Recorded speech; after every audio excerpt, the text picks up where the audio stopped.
Proximity is a pathway through which we learn the kind of things we need to know to make healthier communities. Those are the words of lawyer, social justice activist, and Milton native Bryan Stevenson. Stevenson is also the namesake of the Bryan Allen Stevenson School of Excellence in Sussex County. The free public charter school opened last fall, and already big things are happening for current and future students. Here to tell us more is Alana Berry, founder of the Bryan Allen Stevenson School of Excellence. She's joined by Brian Moore, the school launch leader. Welcome to DelmarvaLife. Yeah, good. Thank you. Thank you for having us. So how has the first year been? It's been a joy to really get to know the families and the students first and foremost. Like, we've dreamed about a school for a really long time, but suddenly when you get to meet the kids who come and say, this is what I've always wanted my school to be, it's really, really moving and impactful. We've also had an opportunity to do a ton of different activities with our students. Right now we're 6th, 7th, and 8th grade. Next year we're expanding into 9th grade, and we're really excited about that. But excited to welcome Brian Moore, who's our new school launch leader and has been in the school on the day-to-day basis, working with our students. Is there anything you want to highlight? Absolutely, and I think that growth is one of the things that we're looking the most forward to. The students are excited to plan, and I think one of the things that I enjoy the most is the school represents the kids having a voice in their activities. So getting a chance to go talk with them and talk about what clubs we're going to have next year, what sports we're going to start to introduce, what their vision for their school looks like. I think one of the things that you mentioned yourself is Bryan Stevenson's, his plan was always to allow people to create their own voices, to make sure that their voices were heard. That was, that's sort of his role in creating civic engagement. And that was our role as a school.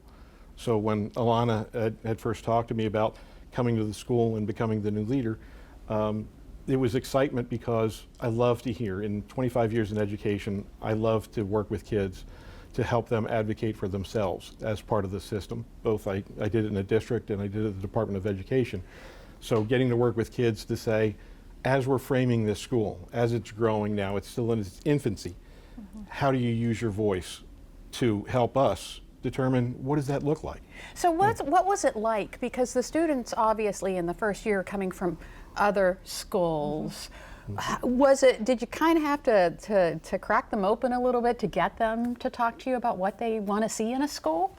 Yeah, I would say our approach to engaging school, we have a student leadership council, we have a parent advisory, is not necessarily something that our kids were all used to because they came from different environments, and to emphasize Brian's point, like really listening to what they want and then creating spaces for them to be able to do those things. And for us, that was the whole reason we wanted to found a school in the first place, because we valued and wanted to center students' voice and perspective, and more importantly, their ideas in the center of community. And I think we're slowly seeing that unfold this school year, and I'm really excited about what it could look like in the future. Yeah.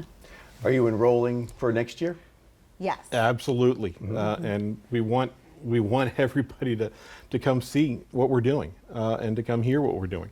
Reach out to us, check out our website, to give us a call. We're doing tours, we have open houses, we have events that are on our website. Just because it's not recognizable as what you would see in other places until you come see and you come talk to us and you hear what the plans are. When starting a charter school, it's nebulous the first year because you have a lot of requirements, a lot of things that you have to do that are regulatory.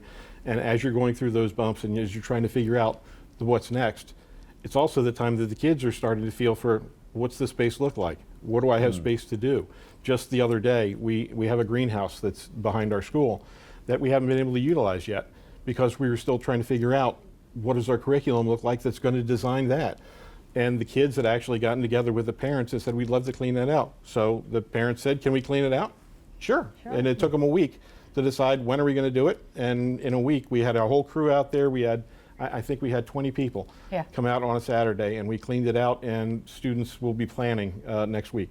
So you have a big fundraiser coming up. Can you tell us about that real quick? Yes, we're doing our inaugural Shades of Excellence Gala. It's going to be at the Covered Bridge Inn in Milton. We're really excited about it. We're encouraging folks to wear shades of purple in honor of our colors for the school. But we're just excited to get to, again, showcase student voice, to hear from parents and community members, and really be able to launch into the next school year as we're opening a high school. We'll have all the information on our website so folks can attend if they like. Thank you so much, Alana Berry and Bryan Moore from the Bryan Allen Stevenson School of Excellence. Good luck with the rest of the year. Thank you. Thank you.